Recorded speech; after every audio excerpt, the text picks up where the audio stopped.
guild choir, if you know what a guild choir is, my formative years, and we were taught to sing to the thermostat, which is always in the back of the room. So it doesn't carry very well in the classroom, unfortunately. They don't like you yelling, so I'll do my best. So it's been a while since I have started us off with a reading from the Gospel of Mary Oliver. So today I'd like to read to you her poem entitled Mindful. Every day I see or hear something that more or less kills me with delight, that leaves me like a needle in the haystack of light. It was what I was born for, to look, to listen, to lose myself inside this soft world, enjoy, and to instruct myself over and over in joy and acclamation. Nor am I talking about the exceptional, the fearful, the dreadful, the very extravagant, but of the ordinary, the common, the very drab, the daily presentations. Oh, good scholar, I say to myself, how can you help but grow wise with such teachings as these? The untrimmable light of the world, the ocean's shine, the prayers that are made out of grass. If you're not delighted, you're not paying attention. I know well that the original saying actually goes like this. If you're not angry, you're not paying attention. At least that's the way it was in the 70s, 1970s, you have to add the century. For those of us who remember the late 1960s and the decade that followed, those too were difficult times in America. Definitely different from the difficulties of current life, but hard nonetheless. The saying, if you're not angry, you're not paying attention, began back then as a pithy commentary. It decidedly declared that awareness of social, political, and systemic injustices should lead to righteous indignation. And there is truth in that. And I've spoken on the truth in that, and it was a tough message. But from there, the saying went from statement to slogan for all kinds of public discourse. It often showed up in the headlines, in speeches, on protest signs, and on bumper stickers. I think that was the last time I saw it, was on a bumper sticker. Well, when I read recently that this phrase is being reclaimed, now more than 50 years later, I was struck anew not only by its message, but by its malice. If you're not angry, you're not paying attention. Really? There's no need to seek out proof as to how bad life can be on planet Earth, given countless reminders of that life-draining reality flooding us every day. With social media and streaming services now integral to our lives, there is overwhelming proof, 24/7. What we need most to remember is how life-giving delight can be. If you're not delighted, you're not paying attention. The Judeo-Christian scriptures actually mention delight quite a bit. They're scattered like pepper throughout the pages, but they appear mostly in the Psalms. The writer of Psalms 16, verse 11, says to God, "You make known to me the path of life. You will fill me with delight in your presence, with eternal pleasures at your right hand." Other passages tell of delight in the commandments, in worship, in community, and in service, as well as in God's will and God's creation. The writer of Jeremiah in chapter 15, verse 16, reflects on God's guidance with desire. "When your words came to me, I devoured them. They were my joy and my heart's delight." Anybody ever felt like that when you get a leading? There are also a number of passages about the delight that God experiences for people who are trustworthy, those who are faithful, and in general about people and all of creation. God delights in Sabbath, in truth, and in seeking mercy. So what is it that you delight in? Here's a few delights to jumpstart your thinking.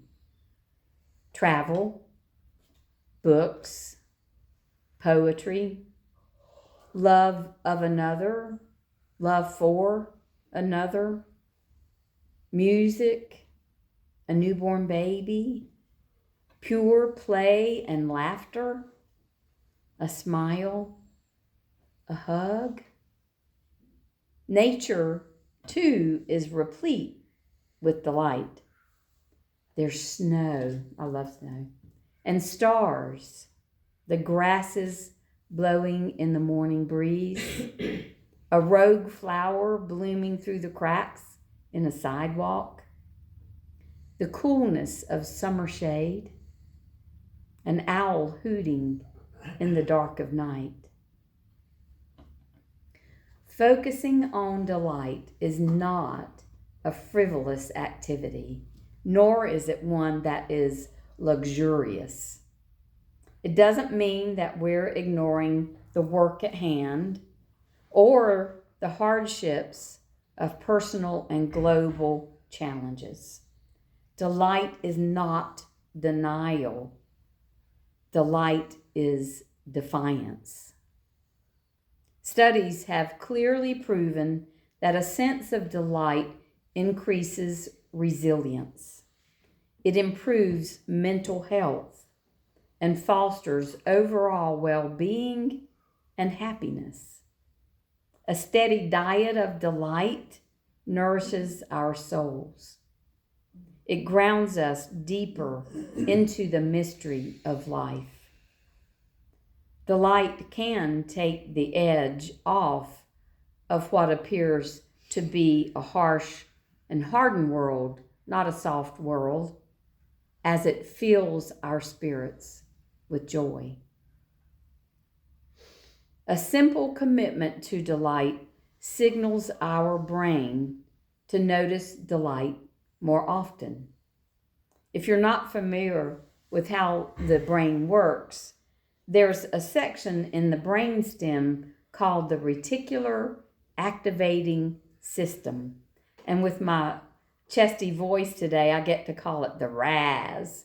Like, what's her name? The raspberry. Along with other roles, the RAS regulates attention and alertness.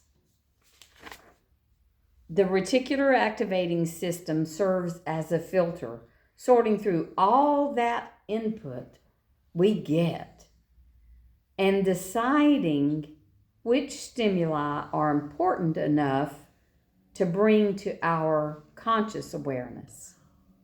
And the amazing thing to me is that it does all of that tens of thousands of times a day before the stimulus even reaches our eyes or our ears or any other sense.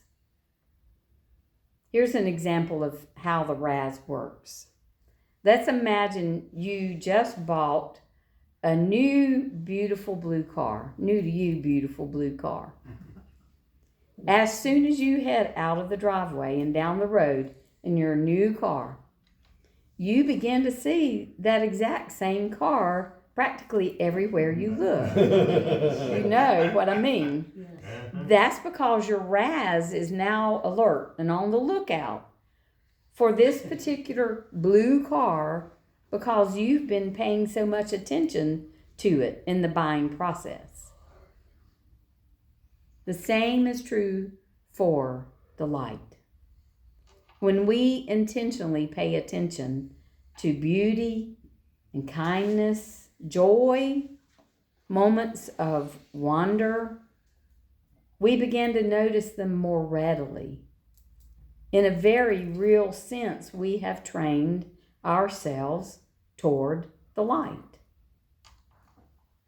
American author and activist Alice Walker puts it this way: helped are those who are shown the existence of the Creator's magic in the universe. They shall experience delight and astonishment without ceasing.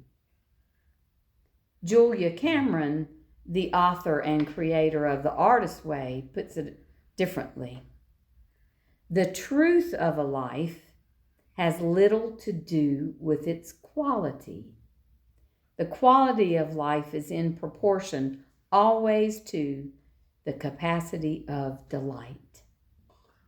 The capacity for delight is the gift of paying attention to it.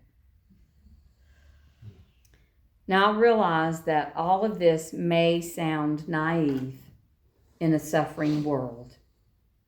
Even the Apostle Paul speaks of delight in a very different way. He writes in 2 Corinthians 2:10, I delight in weaknesses, insults, hardships, persecutions, and calamities for the sake of Christ. For when I am weak, I am strong. This verse may well be what activists within the Religious Society of Friends across the centuries have clung to for strength and encouragement. After doing so myself so many times in this life, I have to admit that I now recoil from such delights as these. Hardships have not left me feeling strong at first. They've left me bruised, depleted, and weary. And some of you here have traveled one of those hardships with me. It's only later, sometimes much later, if ever, that I'm able to glimpse the delight that may emerge from hardship, that silver lining, if you will.